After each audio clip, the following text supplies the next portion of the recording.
Hey guys, how's it going? Red Wizard here. Back again with another contrast painting tutorial. Today we're taking a look at a Bloodmaster Herald of Khorne. Obviously you could use this scheme for any bloodletter type demon or fleshhound. I think though I'm going to do a video on fleshhounds. I got kind of a different idea with them since they don't really have a lot of armor and stuff to break up all the red, so look out for a video coming on the fleshhounds also. But anyway, back to this guy. Before we get too far, I want to shout out Vince Venturella of Warhammer Weekly. If you're not subscribed to his channel, I mean, what are you doing? You're making poor life choices. Really, get over there, subscribe. He's got a whole series of videos called Hobby Cheating. You're probably aware, but if not, go check it out. Great stuff, great guy. So the video that I'm referencing here is a video in his series called Preparing for Your Best Paint Job. And that's what I did to get to the starting point on this guy. So it's basically a zenithal and then a wash with the model wash from Vallejo. I think it's dark gray that I used on this guy. The only thing that I did differently is instead of the gray for the midtone, I used a brown since this guy was going to be red. So check that stuff out. So anyway, here we are with the bloodletter. We're painting him up. The idea of this is we want a decent tabletop standard, you know, without spending like 10 years. And contrast can definitely help you out with that. So I've painted quite a bit now with the contrast paints, and I've learned some tricks. I think I've kind of put together what I would say is a contrast style. Style might be a strong word, but you know, it works. Seems to work. It doesn't take too long. I think this guy took me about 40 minutes, but there were a couple things I wasn't really sure what I was going to do. I kind of worked it out as I was going. So I think if you have your scheme down and you could probably batch paint, 5 or 10 of these guys in 30 minutes. So to me, that's pretty quick. Right now you can see that as the contrast starts to dry, you can really still see the zenithal highlight through it. So, a lot of the highlighting is kind of done for you. We're going to do some steps at the end to bring that out even more, but right now we're just kind of doing a sloppy base coat, kind of like we would with normal paint. Because of the way we're going to do the highlighting, you don't have to be too terribly careful with the contrast. I know that a lot of people are like, even when I first started using them, extra careful, and you should be, I guess, but you can fix this stuff as we go here. If you get a little bit somewhere else, don't worry too much about it. So now we're on to the purple, and this Magos purple is one of the lighter colors, or not lighter, I guess you should say weaker color, so it doesn't cover quite as strongly as some of the other ones. So we're laying that down on some of the parts we want to be purple, and then we're actually going to come in with a darker purple later, and I'll talk about that. With the contrast, as I'm sure you know by now, what we talked about before, you really have to put down your lighter colors first, because the darker color is going to overpower it. So it's kind of like when you use, alcohol-based markers or something. I don't know if you're an art person, but it's the same kind of deal, right? The darker color is going to kind of, even when you're blending and stuff, it's going to overpower the lighter color. So you got to kind of be careful there. But right now we're putting Black Templar on all of the leathery strappy parts and on anything that we want to be the darker purple color that we're going to use. So another trick or thing that I've kind of learned is you can still kind of do some layering with this stuff. So I didn't want it to be quite as bright of a purple as if I just went straight onto the white with the purple. So I put down a layer of Black Templar, and then we're gonna put the purple over that, so it'll be kind of more subtle purple there. So yeah, we're just picking out all the black parts. Yeah, he's got some straps in weird places you gotta watch out for. This model is pretty awesome. The new stuff's just, it's so crazy. I always start to think, man, it'd be nice if they did a whole new demon kit, for all the demons. Then I'm like, oh man, then I had to paint all 90 guys again or whatever it is. I mean, the old demon kits are pretty good still, I guess. I mean, it would be nice if they were all really awesome like this guy, but then they're just troops. I don't know. I'm ranting. Yeah, here we are with Skeleton Horde, painting up all the dozens of skulls on every GW model. And now we got the purple out. This is the Shaiish purple. So yeah, we're just going over some of the black to kind of give it a subtle purple. You know, it still looks black with a kind of a purple tinge to it. We're also going to go over his little spine ridge thing with some purple down near the roots of it to make it kind of look like there's a transition there. The sword is really the thing that I couldn't figure out what I wanted to do, so we tried a couple different things with it. I feel like I might end up painting it again at some point, but yeah. Anyway, so playing with the sword, trying to decide what we're going to do. Don't forget the underside. The underside's important too. Give it a little tickle wickle. Alright. So it's been a long time since I made a video, but I'm going to do a hobby update, you know, a channel update rather, to kind of go through all that stuff. So we'll keep this one focused on our bloodletter here. I actually have most of a Khorne army painted, so at some point we'll do one of our army showcase videos. So now we've got the Vallejo metal color steel out. So again, shout out to Vince. He turned me on to the Vallejo metal colors. They're just a lot better than any other metal color paint I've used. They're really smooth, and you can't see any of the metal pigments. So a lot of the paints, especially P3, I've tried to use some of them, and man, they are really pigment. Like you can see like big chunks of metal flakes or whatever. The GW ones are okay. I mean, some of them are worse than others. The gold from GW is pretty good. The Retributor and Liberator gold. The downside of the Vallejo line is right now they only have the only two non like steelish, I guess, you know, steel colors are copper and gold. So it's only two paints. So I mean, you can mix like some inks and stuff in there to get, you know, kind of a bronze or brass or whatever, but it'd be nice if they came out with some more non, you know, metal color. Or I guess it's all metal, but you know what I'm saying. So one thing I do like to do for my metals is I usually go over everything that I want to be metal with either the steel or one of the darker, I think like magnesium is a little bit darker. I just like to have that base, kind of a base coat of metal before I do any of the lighter colored ones. So going over everything that's going to be metal with the steel.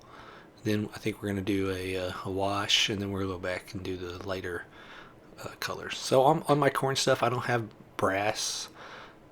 They're all it's all like black and silver is kind of where I was going instead of the brass. There's like a few little pieces of brass stuff, but mostly not. I don't know, I just trying to be different, I guess. Anyway, rambling again.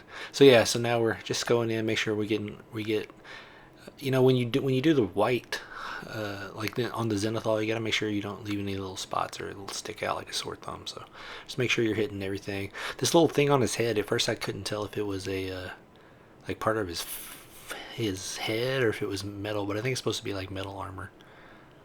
This little ridge, head ridge. Yeah, this part right here. So hopefully it's supposed to be metal. Check your box art or blister pack art for that. So there we go. So yeah, I recently put out a video kind of going over all of the allegiance abilities for Khorne. So my thought is to kind of do that for each of the armies that I want to do the list videos for. And if you don't watch my channel, which I don't blame you, you know what I'm talking about, but you know, the list videos are really the main focus of the channel in the future, and I'll do these kind of, you know, for whatever we're working on with the list stuff. So now we're going with the non-oil gloss, and we're putting on a nice thick coat of that on all the metal parts. I like to use the gloss just to give it a little bit more shine. The regular one kind of dulls it down a little bit, and this guy, I want his metal to be shiny still. So we're going to use the gloss. Alright, back to our purple while we let that gloss dry. And now we're just going back with the Magos again and kind of putting it over, again, all the purple stuff to kind of help it blend a little bit. You can see the transition there still pretty stark, right, for on his little ridge, and this making the sword a little bit darker. Alright, so now we've got our metal color, dark aluminum, so it's a lighter steel color, you know. And now we're going to go through and highlight a little bit, kind of all the raised areas, you know, to make it seem like this is kind of a different kind of metal. That's all. We're leaving the chainmail and everything still the darker metal color.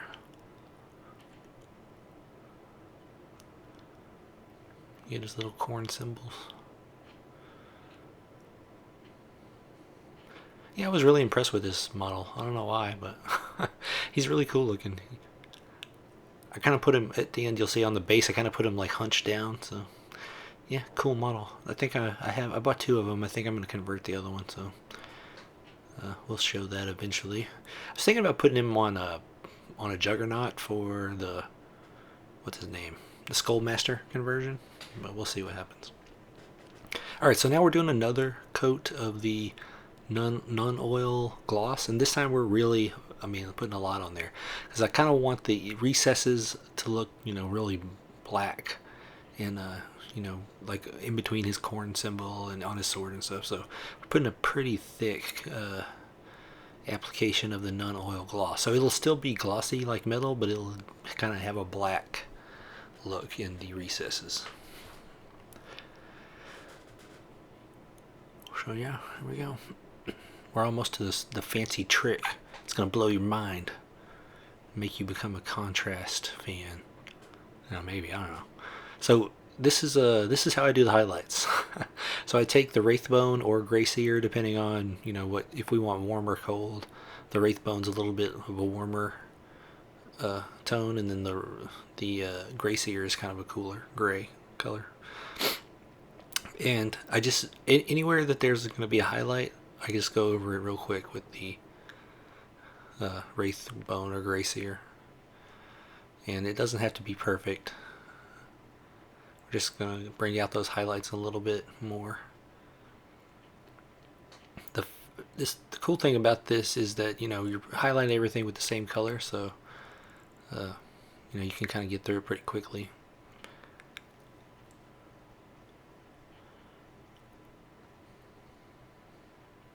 If only I could paint this fast in real life. I might actually finish an army every once in a while. I've never recovered from Sigmar 2. I know we're like 3 years in. I had like three or 4 painted armies, and you know, the list changed, and I've never been able to recover. That's because I can't stop buying. I've got a disease. You know, you guys have it too. You know what I'm talking about. Just buy more and more stuff, never paint anything. This is going to help us though. Contrast. So yeah, get all in the crevices. Crevices are important. His little booty cheeks.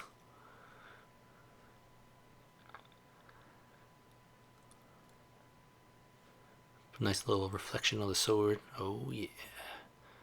Oh well, not yet. There you go. And then the sword, man. I don't know. So on my other bloodletters, I did kind of like a lightning effect, which didn't turn out great. It looks okay. It's one of my first units that I painted, so it's okay. But for him, I kind of wanted to do something different. So we tried. Eventually, we tried to go to kind of a power sword effect, and with the contrast, I don't know if it worked. I'll let you be the judge. But like I said, we might end up repainting that at some point. Make sure you get his little tabard he's wearing underneath his metal stuff. Skulls.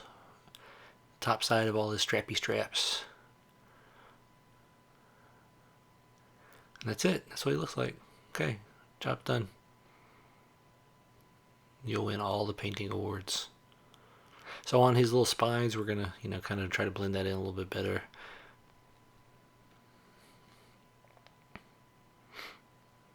Our friend sword, I think it's the Sword of Blood. Let's just make it blood for the blood god. Call it a day.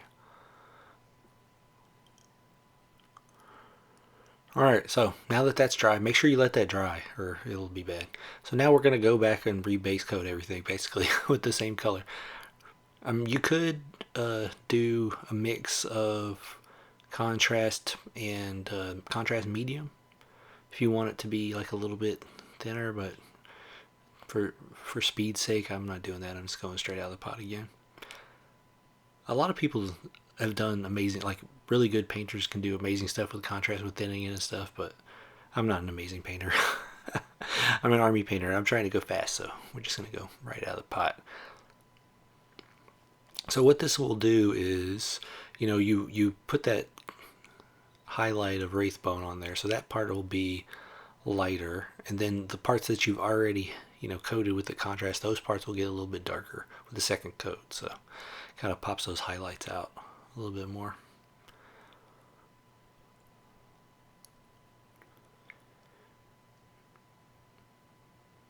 Have you ever wondered what's the point of the elongated head of the bloodletters?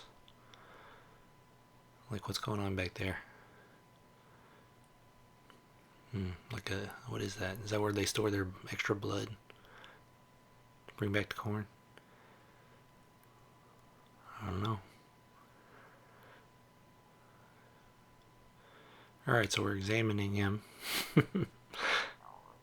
the horn effect, yeah, we're gonna get that real quick. See, so now we can kind of see the purple a little bit better.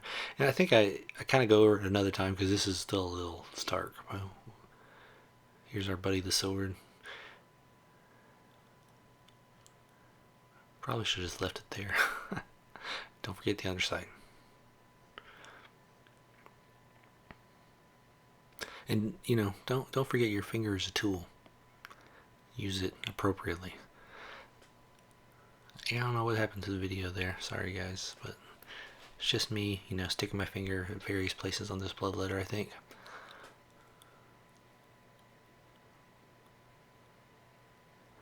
Alright, so now we're back with the black, or actually this is not Black Templar, this is Basilicanum Gray. So this is what we're going to use to highlight all the leathery parts. So it's a little bit lighter color, so it'll go over that Wraithbone highlight that we put on, and it'll just leave it a little bit lighter. Skeleton Horde, we're just using the same Skeleton Horde again on the skeletons. Alright, so we have some technical difficulties I'll have to go back in and see if I can fix. So we're going to hit his teeth, his eyeballs with the Nazdrak yellow, and the teeth we did with Skeleton Horde. Alright, so there was a little gap there so this is where I tried the power sword effect. I don't know, I mean, it's alright. I don't know. I haven't decided on if I like that or not. So, yeah, the video kind of just got choppy here there at the end, so sorry about that. But here we go. Here's our finished guy. We got him set up on his base here, kind of tilted forward. So I think he came out pretty good. Like, I mean, you're probably not going to win any painting awards, but it looks pretty good for a tabletop hero guy. And it was pretty quick. Like I said, I think it took me 40 minutes, but I was kind of messing around with the sword and a couple of the other things. So I think you could probably get it down to 20-30 minutes for a hero, or probably 5 or 10 guys. So that's where we're at. Hopefully we'll be back before too much longer with another video. And so I've got a couple more contrast tutorials lined up. I've got a list builder coming. We got all kinds of fun stuff coming up. So if you enjoyed it, think about liking and subscribing, and we'll see you around the interwebs. Peace.